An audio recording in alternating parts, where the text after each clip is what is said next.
하나님께서 우리에게 계명을 주셨는데 하나님에 대한 계명과 사람에 대한 계명, 그 중에서 사람에 대한 계명의 첫 번째 계명이 부모님을 공경하라 그렇게 명령해 주셨습니다. 한 청년이 예수님께 나왔습니다. 그리고 선생님이여 어떻게 하면 영생을 얻겠습니까? 라고 물어보았죠. 그때 예수님께서 이렇게 말씀하셨습니다. 내 부모를 공경하라. 내 이웃을 내 자신같이 사랑하라. 어른을 공경하고 또 부모님에게 효도하는 것은 우리 모든 일반적인 사람들이 하는 의무이고 도덕이고 또 윤리지만 우리 하나님의 백성들은 하나님께서 명령하신 하나님의 백성의 이 명령과 계명, 부모님을 공경하는 것, 부모님께 효도하는 것, 이것이 얼마나 하나님께서 중요하게 여기시는지 또 우리의 신앙생활 가운데 중요한 부분인지 생각해보는 오늘 한 주간 또 이 시간인 것 같습니다. 오늘 우리가 보고 있는 이 욥기 14장은 욥과 욥의 친구였던 소발이라고 하는 사람이 함께 나누는 대화 가운데 욥이 하나님께 드리는 기도의 한 부분입니다. 제 아내가 성경을 보다가 욥기가 참 이해하기 힘들다. 사실 여러분 이 욥기서를 보면 이 말이 좋은 말인지 이 말이 굉장히 신앙적인 말인지 잘 알 수가 없을 정도로 좀 애매한 부분들이 많이 있습니다. 굉장히 좋은 말 같은데 사실은 그 말 뒤에 숨어있는 불신앙적인 혹은 마귀의 사탄의 그런 아주 못된 그런 계획들도 그게 숨어있기 때문에 욥기를 잘 읽어야 되죠. 그런데 그런 한편 욥기는 굉장히 문학적인 그런 표현들이 많이 있습니다. 그리고 이 욥기서는 특히 우리가 읽었던 이 부분은 욥이 가장 힘들 때 자기의 인생 가운데 가장 고통스러웠을 때에 이 기도를 하고 있습니다. 그가 형편이 좋을 때 또는 건강할 때 정말 모든 것이 잘 되고 있을 때 이 글을 적었다면 그가 인생에 대해서 정확하게 잘 알고 있을까?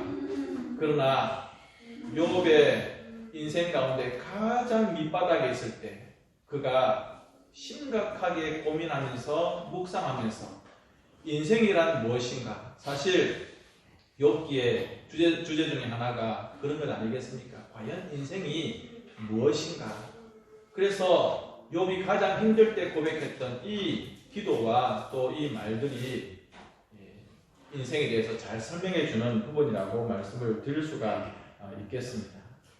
무엇보다도 오늘 우리가 살펴보고자 하는 것은 1절 말씀에 나와 있는 것처럼 모든 인생은 여인에게서 나왔다라고 하는 이 표현을 통해서 우리가 인생이 어떠한 존재인가, 그리고 우리들은 어떻게 살아야 되는가, 그리고 우리의 부모님들에게 어떠한 태도를 가지고 살아야 하는가라고 하는 것을 살펴보고 싶습니다. 첫 번째로는 짧은 인생, 빠른 세월이라고 하는 것이죠.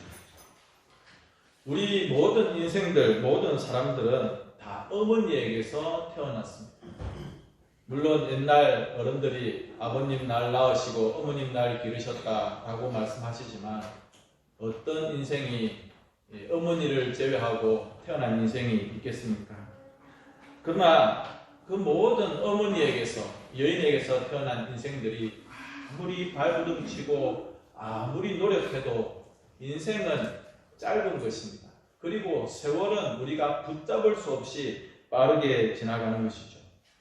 시편 51편 5절에 이렇게 시인은 고백하고 있습니다. 내가 죄악 중에서 출생하였으며 어머니가 죄 중에서 나를 잉태하였나이다.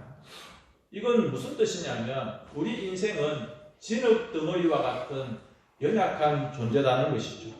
그래서 오늘 말씀을 통해서 저는 인생을 이 세 가지로 정리해보고 싶습니다. 첫 번째로는 인생이 꽃과 같다. 그리고 그림자와 같다. 푼 꿈과 같다. 그렇던 것이죠. 인생이 꽃과 같다는 것은 무엇입니까? 화려하다는 것일까요? 그렇지 않습니다. 우리가 아름다운 옥산의 봄을 지나가고 있는데 그렇게 아름다운 꽃들도 얼마 못 갑니다. 그저 한 달, 두 달 지나고 나면 꽃이 시들어 버립니다. 꽃이라고 하는 것은 매우 연약합니다. 바람에 시들고 따가운 햇볕에 시들어 버리고 마는 것입니다. 지금 당장은 화려하고 향기가 진하지만 그러나 며칠을 가지 못하는 것입니다. 금방 쇠하여지고 시들어버리는 꽃과 같이 우리 인생이 그렇다는 것이죠. 두 번째로는 인생이 그림자와 같다고 했습니다. 지금은 그림자가 긴 것 같은데 잠시 돌아보면 그림자가 지나가고 그림자가 짧아질 때가 있지 않습니까? 무슨 뜻입니까? 세월을 잡을 수가 없다는 것이죠. 그 세월을 내가 쫓아가고 그 시간을 내가 잡으려고 하지만 지나가 버리고 사라지는 것이 바로 짧은 인생이라고 하는 것입니다. 금방 지나가는 것, 잡을 수 없는 세월이죠. 그리고 세 번째로는 인생이 품꾼과 같다. 오늘 6절에 나오고 있습니다. 품꾼, 땀 흘려 수고하는, 노력해야 되는 무슨 뜻인가? 일이 많고 고생이 많다는 것입니다. 그것이 인생이라고 하는 것입니다. 성도님 여러분께 제가 한번 물어보겠습니다. 꽃과 같은 인생, 그림자와 같은 인생, 품꾼 같은 인생, 동의가 되십니까? 아니면 동의가 전혀 되지 않으십니까? 아마 여러분들은 다 같이 동의가 될 것입니다. 영원히 지지 않을 꽃은 없습니다. 지나가는 세월을 잡을 수 있는 사람 아무도 없습니다. 여기에 있는 우리 누구라도 인생의 짐을 지고 있고 그리고 힘들어하고 어려워하는 분들입니다. 오늘 욥은 이렇게 이야기하고 있습니다. 생애가 짧다. 우리의 시간이 짧다. 제가 짧은 영상을 하나 보여드리겠습니다.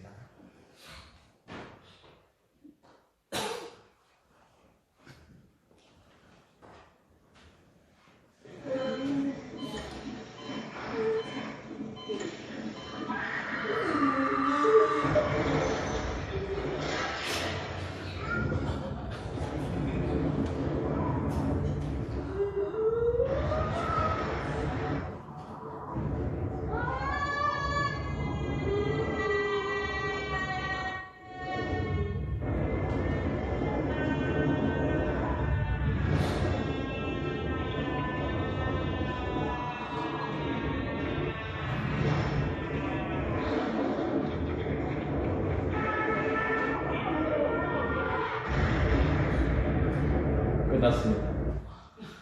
여러분, 탯줄을 끊고 태어났던 아기가 관 속에 들어갈 때까지 몇 초 걸렸습니까? 정말 짧은 인생이 우리의 인생입니다. 꽃같이 피었다가 시들어버리고 그리고 그림자같이 금방 지나가는 것이죠. 그래서 시편 39편 5절에는 우리의 인생이 한 뼘과 같다 그렇게 말씀하고 있습니다. 여러분, 손을 들어서 한 뼘을 한번 보십시오. 정말 짧은 것이 우리의 한 뼘입니다. 그런데 그 한 뼘밖에 되지 않는 그 인생의 길이에서 우리는 얼마나 애를 쓰고 노력해 봅니까? 그러나 시편 기자는 그 모든 것이 다 허사로다 그렇게 말씀을 하고 있습니다.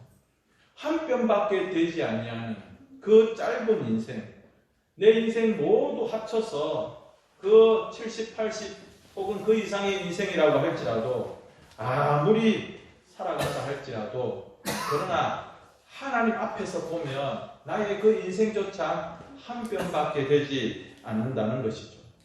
성도 여러분, 혹시 이런 생각 하십니까? 야, 나 좀 괜찮다. 나 든든하고 나 이제 좀 되는 것 같아. 그러나 여러분, 하나님 앞에서 우리의 그 모든 자랑들 아무것도 아닌 것입니다. 그저 진흙과 같은 우리의 존재들이라는 것이죠. 그래서 하나님께서는 우리들에게 겸손해라고 말씀하십니다. 그리고 하나님께서는 너희들이 무엇이라도 할 것이 있으면 지금 해야 된다 그렇게 말씀하고 있습니다. 그런데 겸손하면서 또 하나 무엇이라도 해야 될 것이 있다면 지금 해야 된다라고 하는 이 말씀 가운데 오늘 어버이 주일이기 때문에 우리가 마음 가운데 새겨야 될 것 중에 하나는 사랑해야 된다라고 하는 것입니다. 앞으로 사랑하겠다 이런 말은 필요가 없습니다. 사랑은 현재형입니다. 지금 사랑해야 되는 것이죠. 앞으로 내가 형편이 되면 부모님을 잘 섬기겠습니다. 그런 약속하지 마십시오. 지금 섬기고 지금 사랑하십시오. 지금 바쁜 일이 많으니까 이거 해결되고 나면 그때 내가 어머님 아버님 찾아뵙겠습니다. 그런 말 하지 마십시오. 지금 사랑하고 지금 섬겨야 되는 것입니다. 하나님에 대해서도 마찬가지입니다. 신앙생활도 마찬가지예요. 지금 바쁘니까 이 일을 좀 정리하고 나서 교회를 다니겠습니다. 그런 말 안 됩니다. 내가 이 일 넘어가고 이 고비 좀 해결되고 나면 그때 교회를 가겠습니다. 하나님 좀 믿겠습니다. 그런 말도 안 되는 것입니다. 형편이 되거나 시간이 되거나 앞으로 그렇게 하겠다는 부모님에 대한 하나님에 대한 그런 모든 말들 다 거짓말이라고 해도 무방합니다. 하나님을 지금 섬기고 부모님을 지금 사랑해야 되는 것입니다. 혹시 부모님과 화해하지 못한 불화하신 분이 계십니까? 어머니가 먼저 마음을 풀어야 됩니다. 아버지가 먼저 나에게 미안하다고 해야 됩니다. 여러 가지 말들을 할 것인데 그러지 마십시오. 먼저 그 화해를 미루지 마시고 지금 어머님, 아버님에게 용서를 구하고 화해를 하셔야 되는 것입니다. 시간이 그렇게 많이 남아있지가 않습니다.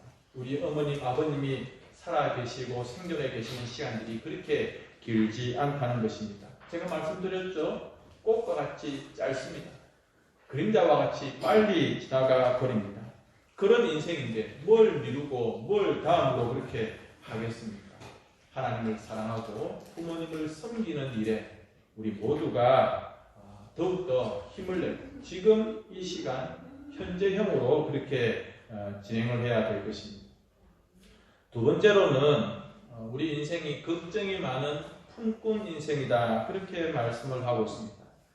짧은 인생인데 좋은 일이 많았으면 좋겠어요. 그런데 그 짧은 인생 좋은 일만 있어도 부족한 것 같은데 그 짧은 인생 가운데 품꾼같이 얼마나 힘들고 어려운 고생들이 많은지 걱정과 괴로움이 가득하다 그렇게 말씀하고 있습니다. 말씀드린 것처럼 우리는 흙으로 지어진 존재이기 때문에 그렇습니다. 우리는 꽃과 같이 금방 시들어버리고 그림자와 같이 빨리 지나가는 인생이기 때문에 그렇습니다. 이 짧은 인생 가운데 정말 힘들고 어려운 품꾼 같은 시간들이 많다는 것이죠. 어제 어버이날도 되고 해서 좀 시간이 지났지만 권장로님 댁을 찾아뵈었습니다. 장로님께서 걸어 나오셨는데 지난번보다 조금 많으신 것 같아가지고 마음이 조금 아팠습니다만 장로님 손을 잡고 인사를 나누고 눈을 맞추고 손을 좀 잡아드리고 기도를 했습니다. 장로님도 젊었을 때가 있었습니다. 아들 권집사님을 향하여서 아주 힘있는 손도 내밀어 보시고 딸들을 향해서 아내 권사님을 향해서 또 교회를 위하여서 여러 가지 힘을 써서 일하시던 그런 시절이 분명히 있었을 것입니다. 그런데 육체의 장막이 금방 그렇게 무너지고 쇠하여져 버린 것이죠. 강할 때가 있습니다. 그러나 약해집니다. 올라갈 때가 있습니다. 그러나 내려올 수밖에 없습니다. 그것이 우리 인생이고 어느 누구도 피할 수가 없다는 것이죠. 그래서 6절에 보면 욥이 우리의 그러한 인생이 품꾼과 같다. 저는 가만히 그런 생각을 해봤습니다. 욥은 큰 부자였잖아요. 자기 집에 품꾼들이, 종들이 굉장히 많았습니다. 글쎄요, 욥이 품꾼들의 심정을 알까요? 그런데 지금 이 욥의 마음이 형편이 어떻습니까? 모든 재산을 다 잃어버렸습니다. 그 많던 자식들 다 죽어버렸습니다. 그리고 자기 몸에는 심한 병이 났습니다. 친구들이라고 와서 위로를 해주는데 별로 위로가 되지 않고 오히려 욥에게 책망을 하고 있습니다. 또 이 욥이 가만히 생각해 보니까 자기 자신이 제대로 살아왔는가? 혹시 나에게 무슨 실수가 있는가? 이런 것 때문에 굉장히 고민을 하고 있습니다. 무엇보다도 욥은 자기의 지금의 이 형편들, 심지어 아내가 뭐라고 말합니까? 하나님을 욕하고 죽어버려라, 이렇게 이야기를 하지 않습니까? 그의 마음이, 그의 심정이 마치 품꾼 같은, 여러분, 품꾼이 그 떼약볕 아래에서 열심히 일하고 주인의 집에 들어오면 쉴 수 있습니까? 그렇지 않습니다. 또 여전히 주인을 섬겨야 되고 일해야 됩니다. 밤이라고 그가 편안히 쉴 수가 있습니까? 내일 또 자기가 해야 되는 그 일 때문에 고민이 많고 근심이 많습니다. 그래서 편안히 쉴 수가 없는 것이 품꾼의 마음. 아마 욥은 지금 이 시간 가운데 자기의 인생이 품꾼 것 같다. 그리고 모든 여인에게서 태어난 인생이 품꾼 같다. 그런 생각들을 할 것입니다. 전도서 2장에 보시면 일평생에 근심하며 수고하는 것이 슬픔뿐이라 그의 마음이 밤에도 쉬지 못하나니 이것도 헛되도다. 그러니까 전도서에서 이 지혜자가 이야기하기를 모든 인생이 슬픔뿐이다, 그렇게 이야기를 하고 있습니다. 잠자리에서조차도 그냥 푹 쉬었으면 좋겠는데 그렇지 못하는 것이죠. 계속해서 걱정과 괴로움이 많은 것입니다. 우리 부모님들도 그랬어요.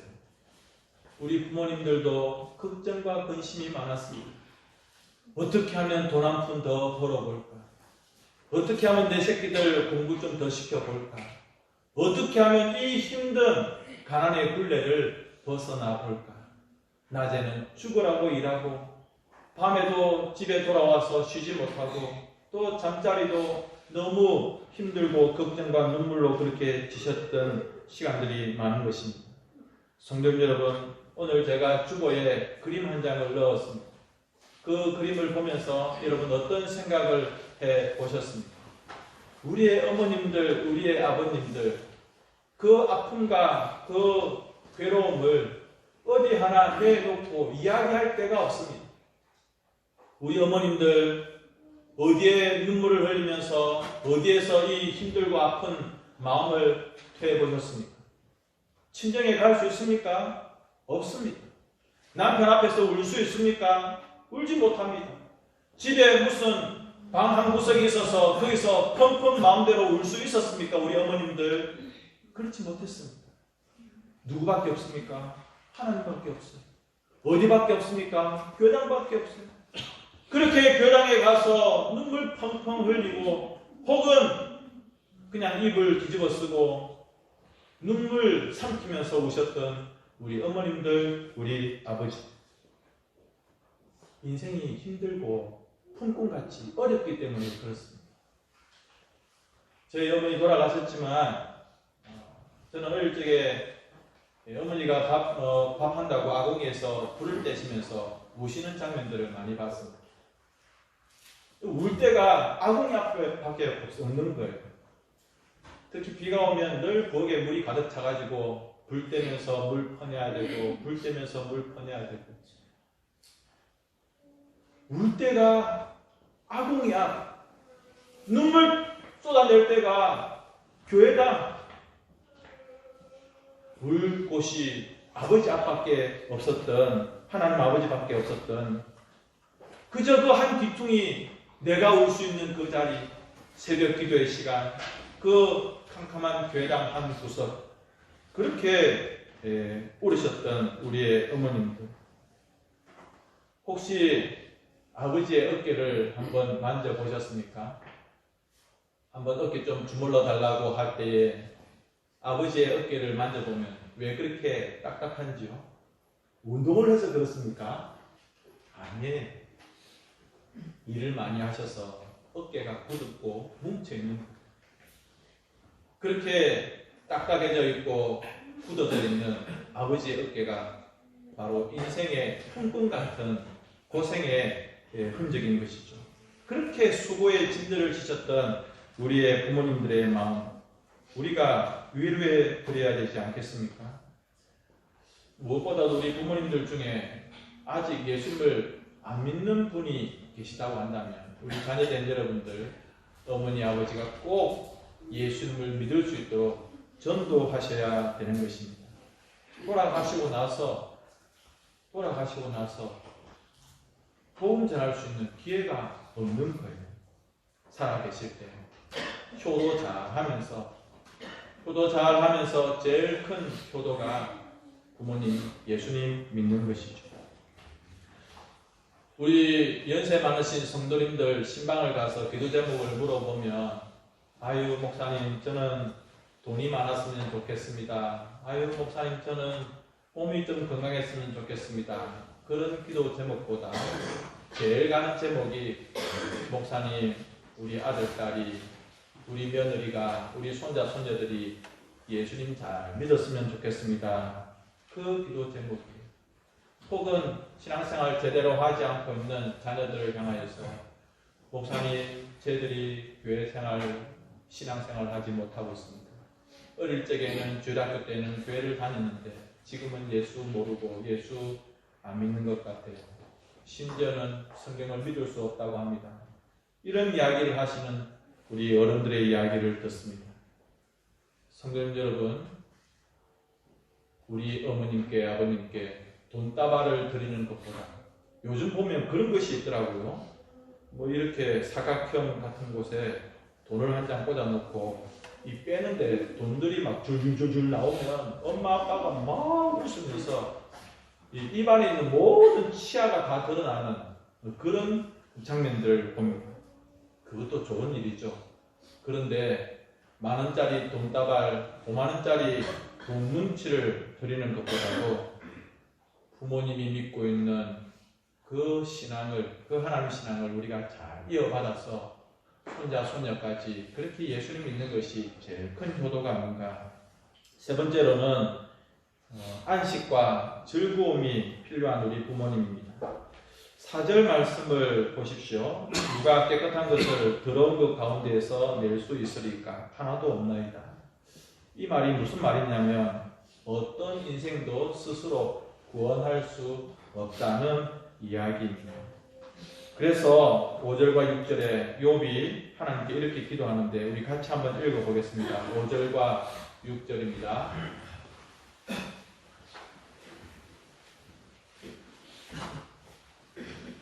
여러분 성경책을 한번 보십시오. 5절과 6절 시작. 그의 날을 정하셨고 그의 달소 죽이 있으므로 그의 굴레를 정하여 넘어가지 못하게 하셨사온즉 그에게서 눈을 돌이켜 그가 꿈꿈같이 그의 날을 마칠 때까지 그를 홀로 있게 하옵소서. 이 말씀을 우리가 조금 쉽게 다른 번역 성경을 보면, 하나님은 무한하지만 우리는 한계가 있고 부족합니다. 그러니 하나님, 우리가 수만 번 쉴 수 있게 해주십시오. 수만 번 돌릴 수 있게 해주십시오. 그렇게 이해하시면 되는 것입니다. 여러분 지금 욥의 형편을 아시겠죠? 자식이 다 죽어버렸습니다. 그 많던 재산 다 사라졌습니다. 몸에는 병이 생겼습니다. 친구들이 와서 하는 말이 욥에게 자꾸 책망을 합니다. 아내라고 하는 사람이 하는 말이 그냥 하나님 욕하고 죽어버려라, 그렇게 말하고 있습니다. 욥이 지금 얼마나 힘든 형편 가운데 있습니까? 그래서 그가 하는 말이, 하나님 내 수만 번 쉬게 해주십시오. 내 수만 번 돌리게 해주십시오. 우리 부모님들 마음은 어떨까요? 사랑하는 자녀된 여러분, 우리 부모님들이 좀 수만 번 쉴 수 있도록, 좀 수만 번 돌릴 수 있도록 그렇게 효도하셔야 되는 것입니다. 지금까지 고생해 오지 않으셨습니까? 이제 우리의 아버지와 어머니가 좀 안식을 누리고 즐거움을 누릴 수 있도록, 언제까지 불효하면서 엄마 아빠의 마음 가운데 가시 같은 그런 일들을 하시겠습니까? 이제는 효도하셔야 되고, 이제는 그분들을 섬겨야 되는 것이고 봉양해야 되는 것입니다. 어쩌면 지금 여러분의 세대가 부모를 봉양하는 마지막 세대가 아닌가, 그런 생각도 해봅니다만은 너무나 안타까운 이야기들입니다. 여러분, 자식된 도리를 하셔서 우리의 부모님들이 이제는 그 인생의 무거운 짐들을 좀 내려놓고 숨 한 번 쉬고 한숨 돌릴 수 있는 안식과 즐거움의 삶을 살아가실 수 있도록, 여생을 살아가실 수 있도록. 어떤 목사님은 자기의 사례 중에서 11조를 구분해서 교회에 하나님께 드리고 또 구분해서 10의 2조, 그렇죠? 부모님에게 드리는 그런 목사님이 있습니다. 우리 자녀된 여러분들 경제적으로 힘드시겠지만 우리 부모님들에게 하나님께 11조를 드리고 또 부모님들에게도 11조를 드려서 또 경제적인 부분에서도 그분들에게 안식과 즐거움을 줄 수 있는 이 이야기만 하고 마치겠습니다. 마가복음 7장에 보면 고르반이라고 하는 말이 나옵니다. 이 유대인들이 아주 못된 버릇을 가지고 있습니다. 자기가 재산을 가지고 있는데 부모님을 공양하고 섬겨야 되는 그런 물질들이, 돈들이 아까운 거예요. 그러니까 뭐라고 이야기합니까? 고르반이다, 하나님께 바쳤다 라고 하면서 자기의 것들을 부모님에게 드리지 않는 아주 못된 일들을 하는 것이죠. 책임을 회피하는 것. 부모의 안식과 즐거움에 대해서 하나님께 드렸다라고 하는 이 핑계를 대면서 고르반이라고 외치면서 책임을 회피하는 일들이 일어나는 것입니다. 우리 예수님께서 이것을 얼마나 미워하시는지. 잠언 23장 22절에 너를 낳은 아비에게 청종하고 내 늙은 어미를 경히 여기지 말라. 25절에는 내 부모를 즐겁게 하며 너를 낳은 어미를 기쁘게 하라. 오늘 어버이 주일날 우리가 욥이 기도했던 이 짧은 성경 구절에서 우리의 부모님에게 우리가 어떻게 안식과 즐거움을 드릴 수 있을 것인지, 또 우리의 인생에 대해서, 이 짧은 인생에 대해서 꽃과 같고 그림자와 같고 그리고 마치 풍경 같은 이런 인생이지만 우리가 그 인생을 어떻게 살아갈지에 대한 교훈을 받았습니다. 이 말씀 생각하시면서 우리의 어른들을, 우리의 부모님을 공경하는 우리 모든 성도님들, 우리 모든 그리스도인들 되실 수 있기를 주님의 이름으로 축복합니다. 네. 제가 한번 기도하겠습니다. 은혜가 풍성하신 우리 아버지 하나님, 우리가 지금 누리고 있는, 받고 있는 이 사랑과 은혜가 얼마나 크고 놀라운지요. 하나님, 이 시간 원하오니 우리 부모님들, 우리의 어른들 근심과 걱정이 아닌 위로와 기쁨과 평강으로 하나님이여 보살펴 주시고 또 그렇게 섬기는 우리가 되게 하여 주옵소서. 우리 교회와 이 땅에 많은 노인들과 어른들이 있습니다. 외롭지 않도록 하여 주시고 남은 여생을 주 안에서 편안하게 살아가실 수 있도록 은혜 내려 주시옵소서.